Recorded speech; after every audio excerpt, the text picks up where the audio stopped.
Diary, it's another pretty cold January morning, and we're here with our motorhome Stuart, and we're just going to do an outside tour, and we're going to focus on the cave area, which we've had a special bicycle rack put in. So here we are, we've got two bicycle tracks and a mechanism that's screwed to the back wall there.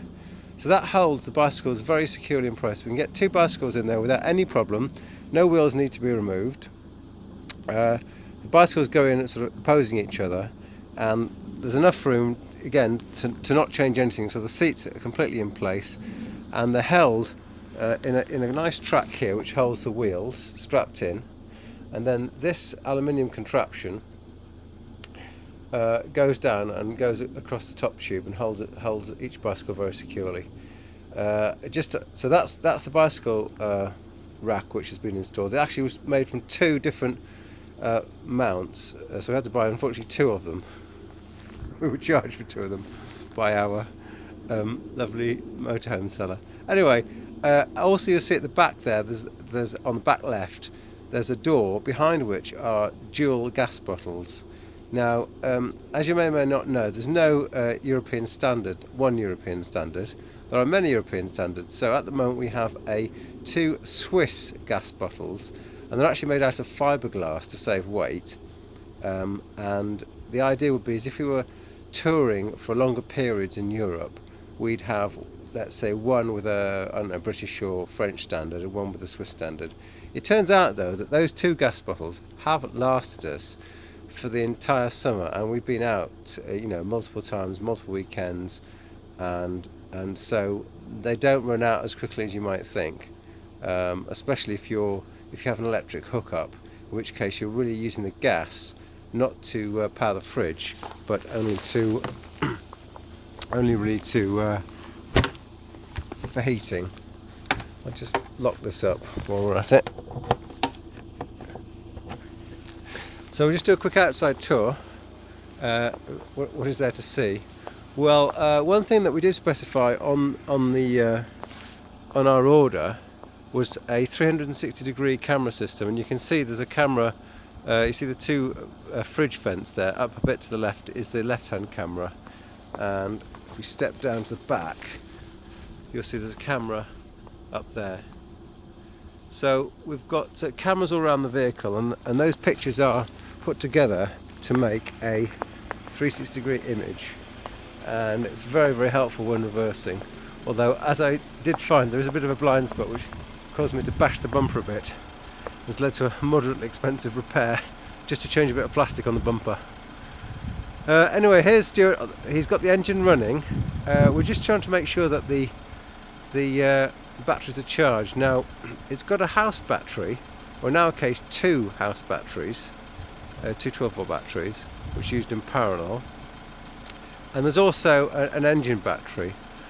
We got here today, and all three of them are in pretty good shape, but we just wanted them to be a bit more fully charged. We don't ever want to get to the stage where we've got to call out for rescue services, and because we don't actually have any jump leads yet, we must buy some. So the front of the vehicle is nothing special. It's a Fiat Ducato cab.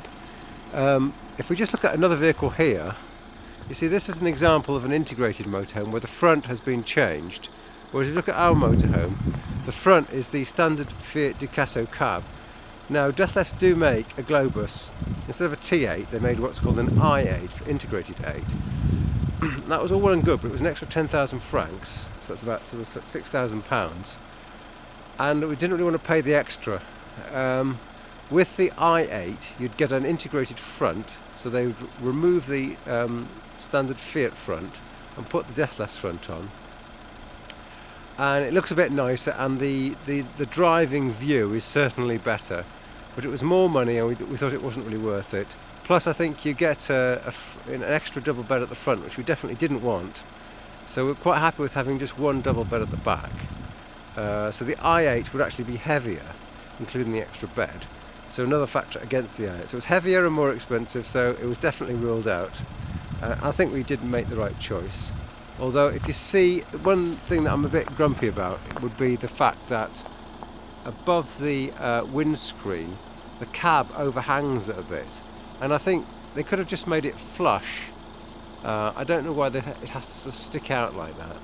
It's not very aerodynamic, and it tends to get a bit smeggy when it rains or snows. Not much else to say really. We're on summer tyres, so we're not going to be driving anywhere in a hurry. We do have this special Swiss system. If you see the front, the number plate is missing, and the reason the number plate is missing is we have a common Swiss insurance which allows you to have more than 2 vehicles, as many vehicles as you want really. And the idea is you pay the insurance cost for the most expensive vehicle, plus we've just found about 100 francs tax per vehicle extra for interchangeable plates.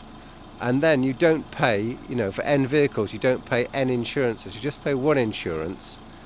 And so we've got this on the Audi car, and we're only paying one insurance cost, plus this extra tax of 100 francs per year, which is £60, which is nothing really.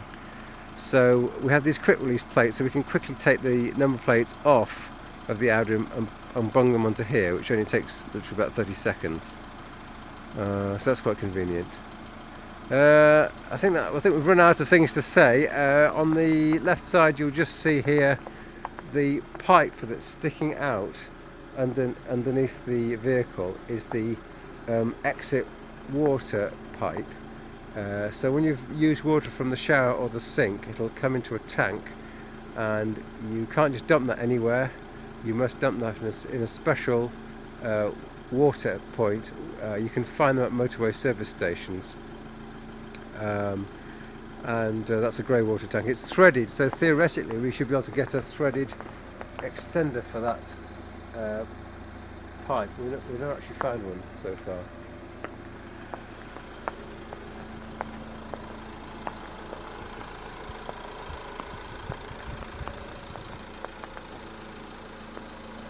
It's left and right hand sides. Mirrors are nicely folded because we don't want to bash into other people's motorhomes. Okay, thanks very much for watching, Diary. It's cold this January. We don't think the snow's gonna stay because it's not a very warm winter so far, and long may that continue. Okay, thanks for watching.